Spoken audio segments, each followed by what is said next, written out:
Hello, everyone, and welcome to a 10-part series on how to be a great leader in this new and often challenging world of work that we operate in.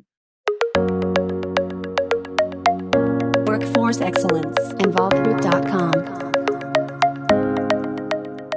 In this session, I'll be focusing on the 9th of the 10 traits that employees highlighted for being a great leader, which is how leaders need to have the courage to be naked and visible. And I'll be answering two questions. Why is it important for leaders to be naked and visible? And how can you, as a leader, be effective in being naked and visible? Okay, so let's start with the why. Why is it important for employees, for leaders to act this way? And to answer this question, let's look at each of the words individually, starting with the word naked. So in session 4, which focused on leaders owning their mistakes, I explained how the world has changed and that our employees no longer expect us to be perfect, but need us to show our human side, which definitely includes us being naked, exposing ourselves. And to explain the concept of being naked, let me pause and talk about chameleons, a fascinating and beautiful lizard that changes colors. Now, many people believe that chameleons change colors to disguise themselves and hide from predators. However, they're actually really fast. Many can run up to 21 miles per hour, and they can avoid most predators pretty easily. So actually, the main reason why they change colors is actually to reflect their moods. And by doing this, they send social signals to other chameleons. For example, darker colors mean that a chameleon is angry, and lighter colors means it's a way to attract their mates. So why am I telling you all this about chameleons? I'm doing it because I think it's a great way of thinking of this concept of being naked, which is not about hiding behind your perfect persona, but showing who you are, all moods, all feelings, and all colors. And the reason that this is important is so that our employees can read us and work better with us as a leader, not having to guess what we think and how we feel. It also shows our employees that if it's okay for them, for us to show our moods, that it's okay for them to do the same thing as well, to show our moods, our feelings, and our colors, which leads to a much healthier and effective working relationship. And how about being more visible? Why is this so important? Well, let me start out by saying that when I started out as a leader, being visible was not something that leaders aspired to be or were encouraged to be. I mean, just think about how offices were designed with leaders being tucked away in offices, sometimes on separate floors. In fact, when one of my first jobs in a bank, leaders actually had separate elevators or lifts and separate dining rooms, really. And it's not just physical barriers that divided leaders from their employees. It was also how they behaved and how they communicated to their employees, withholding things from them. By removing these barriers, leaders are better able to work with their employees, being available to them in both body and spirit. In other sessions, I've talked about how these behaviors and these actions show employees that their leader cares about them and drives things such as trust and employee engagement, which leads to a much more satisfied employee and a more successful business. And the same is true when it comes to leaders being more naked and visible. For, as the employees said in the survey, this is something that they are looking for in a great leader. So how do you do this? How can you have the courage to be naked and visible? I'll be sharing with you 6 tips that you can take back and you can action. Let's start with being courageous, which is a word which was used in the survey, actually, when employees were asked how about their leaders. They said, we want our leaders to have the courage to be naked and visible. And I'm really glad that they used this word because I think it's something that is required when you want to be naked and visible, as well as with many other of these traits that I've spoken about in these sessions. And I'd like to share with you 2 quotes that talk about this concept of courage. The first quote is from the late Franklin D. Roosevelt, and he said that courage is not the absence of fear, but rather the assessment that something else is more important than fear. It's about putting your fears aside and doing what is right for the greater good, for your employees and for the business. The next quote is from Simon Sinek, who's one of my favorite current authors. And what he says is that leaders are the ones who have the courage to go first, to put themselves at personal risk, to open the path for others to follow. And this is so true. It echoes what Roosevelt said about taking personal risks. And it also talks about something that I've mentioned a few times throughout this sessions about leaders being role models, going first so that others can follow from what they've shown to others. So be courageous when it comes to being naked and visible, focusing on the outcome and putting your fears and your anxieties away for the greater good. The next tip is about being authentic, which is something talked about and written about quite often through the concept of authentic leadership. And there's lots of ways of authentic leadership, and many of them I've spoken about already. So for today's session, what I wanted to focus on are two of these, about being self-aware and being your true self. Now, being self-aware is something that I've seen overlooked many times when leaders don't realize the impact that they have on their employees.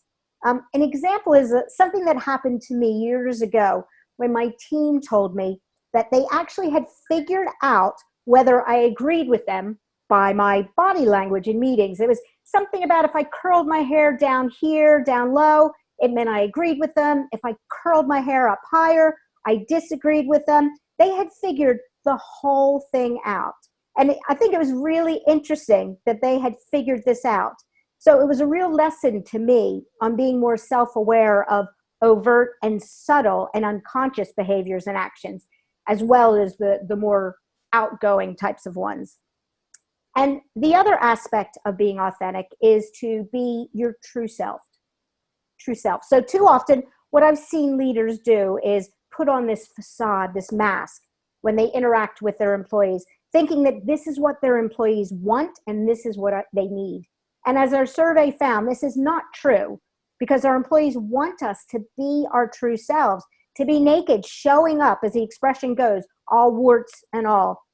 My team and actually my husband actually have a name for my less perfect persona, and they call me Debbie instead of Debra. And I find this really amusing, but I also find it quite healthy because it shows that they're actually okay when Debbie comes out, but you might want to be careful when she comes out and be prepared for her. Okay, the next tip goes back to the topic of the fourth session, which is to be naked and visible by owning your mistakes. And I have a funny story about this that happened at a previous company. An employee went to our CEO and he asked why we had stopped giving out free fruit at our canteen. And he said, oh, this must have been a mistake. This must have been a mistake. And he said, oh, I'll go fix it. And when he came to me to ask me about it, I told him actually it wasn't a mistake, that we removed free fruit because we decided instead that we wanted to give our employees choice. We wanted to give them some money and they could decide if they wanted fruit, if they wanted yogurt, if they wanted toast. The decision was up to them. So what did my CEO do? Well, he posted a story on our company intranet and he titled it Fruitgate. And he apologized for his mistake and he joked that people should never come to him again with important questions. And the reason that I like this story and I love what he did is it does show that he owned his mistake. He showed he was naked and visible to our workforce and that he was human and that making a mistake is okay. You just need to step up and you need to own it. So the next three tips move from being human to being visible. Doing so, as I mentioned previously, in both body and spirit. Now, the first of these tips is about being where your people can see you. Now, this may seem obvious. Of course, you need to be where your people can see you. But too often, I've seen leaders who are never out there. They're not available for their employees to see and to interact with them. In fact, I worked for someone once who we saw so infrequently that we used to joke about, do they even work for the company, which is not very good. Now, I do confess that I used to have my own office and I have to confess I did love it. And the first time that I moved into an open plan, I really did struggle with the noise and the distractions. But once I came to see the benefit of being where my people can see me and can find me, I'd have it no other way. I've seen the benefit of sitting next to my team, getting insights into their struggles, their frustrations, and their wins that they experience, and being able to understand what they're going through, and then the way that I can support and also celebrate with them.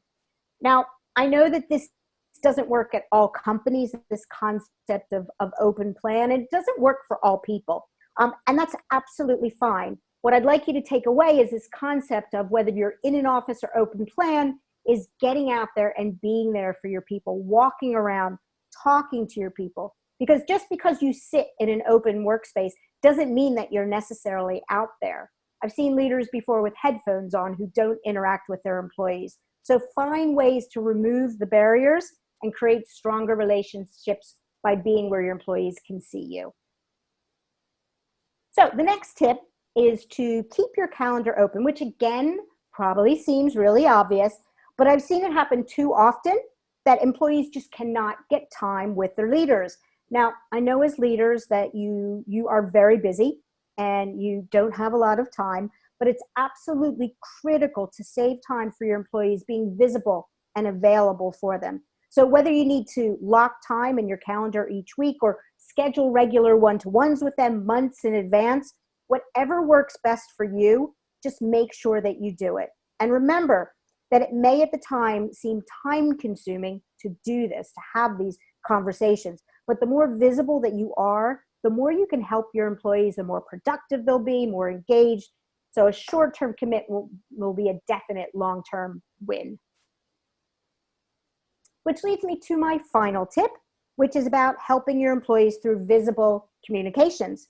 So in the second session, I spoke about communicating in an open and honest way, which is so important, but it can only happen if you start with being visible in your communications. And this goes back to the subject of this session, which is about being naked, and something so important when it comes to communications. If as a leader you hide communication, either thinking that your employees don't need to know something, or maybe fearing, what are they going to do with this information? You're holding back from what they want and also what they need. Instead, if you can find ways to communicate in a visible way, getting information out there to help them, to engage with them, and not hiding it from them. Do it when you meet with them, when you email them, whatever works best for you. Just be visible in how you communicate, and you'll see a huge difference in your relationship with them and also in their performance. So thank you for your time, and don't forget the importance of courageously being naked and visible. It might not always be easy to do, but it is important to your employees and to the company. Thank you very much, and I hope to see you in other sessions.